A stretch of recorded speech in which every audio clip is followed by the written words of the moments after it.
Doctor CN. Manjunath ಅವರ ಸ್ಪರ್ಧೆಗೆ DK Shivakumar ತಿರುಗೇಟು ಕೊಟ್ಟಿದ್ದಾರೆ. ಅದನ್ನ ಮಾಡಬೇಡಿ ಅಂತ ಬಿಜೆಪಿ ಕೂಡ ಒತ್ತಡ ಮಾಡ್ತಾ ಇದೆ. ಎಲ್ಲ ಒಂದ್ ಕಡೆ ಅಲ್ಲಿನ ಟಿಕೆಟ್ ಅಸಮಾಧಾನ, ಅದಕ್ಕೆ ಕಾಂಗ್ರೆಸ್ ಹೆಸರು ತಳಕಾಕೊಂಡಿದೆ. ಕಾಂಗ್ರೆಸ್ನವ್ರು ಏನೋ ಆಪರೇಷನ್ ಮಾಡಕ್ ಹೊರಟಿದ್ರು ಅಂತ. ರಾಜಕಾರಣದಲ್ಲಿ ನೋಡಿಯಪ್ಪ, ರಾಜಕಾರಣದಲ್ಲಿ ಈಗ ನಾವ್ ಯಾರು ಟಿಕೆಟ್ ಸಿಕ್ಕಿಲ್ಲ, ಬಿಜೆಪಿಗೆ ಯಾರು ಟಿಕೆಟ್. ಈಗ ಬಿಜೆಪಿಯಿಂದ 500 ಮಂಜುನಾಥ್ ಸಿಕ್ಕಿಲ್ಲ, JDS ಅವರು ಕರ್ಕೊಂಡ್ಬಂದು ನಿಲ್ಲಿಸಿದ್ರು.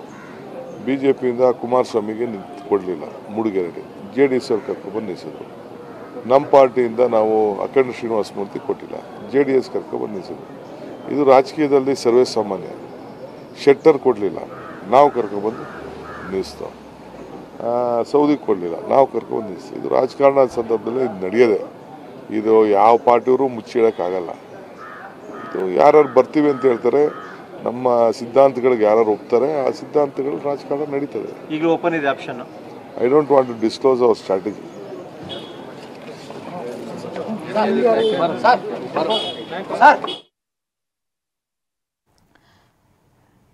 ಇದು ಡಿಕೆ ಶಿ ಅವರು ಕೊಟ್ಟಂತಹ ಪ್ರತಿಕ್ರಿಯೆ. ದೇವೇಗೌಡರು ತಮ್ಮ ಅಳಿಯನನ್ನ ಯಾಕೆ ನಿಲ್ಲಿಸಿದ್ರು?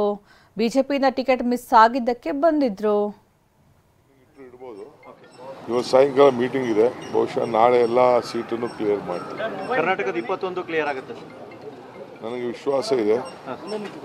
ಒಂದು 2-3 ಪೆಂಡಿಂಗ್ ಇಡ್ಬೋದು, ಮಿಕ್ಕಿದೆಲ್ಲ ಕ್ಲಿಯರ್ ಮಾಡ್ತೀವಿ. ಅಂತ ನಮ್ಮನ್ನು ಸರಿಯಾಗಿ ನಡೆಸ್ಕೊತಿಲ್ಲ. ಇದು ನಮಗೆ ಮೊದಲಿಂದನೂ ಇದು ಗೊತ್ತಿರೋ ವಿಚಾರನೇ. ನನಗೆ ಯಾವಾಗ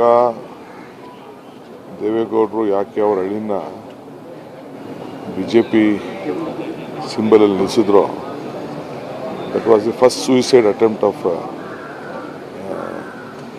JDS. ಅದು ನಾನು ಎಕ್ಸ್ಪೆಕ್ಟ್ ಮಾಡಿರಲಿಲ್ಲ.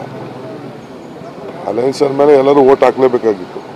ಇವತ್ತು ಸಾಯಂಕಾಲ ಮೀಟಿಂಗ್ ಇದೆ, ಬಹುಶಃ ನಾಳೆ ಎಲ್ಲ ಸೀಟನ್ನು ಕ್ಲಿಯರ್ ಮಾಡ್ತೀವಿ. ಕರ್ನಾಟಕದ 21 ಕ್ಲಿಯರ್ ಆಗುತ್ತೆ ನನಗೆ ವಿಶ್ವಾಸ ಇದೆ. ಒಂದು 2-3 ಪೆಂಡಿಂಗ್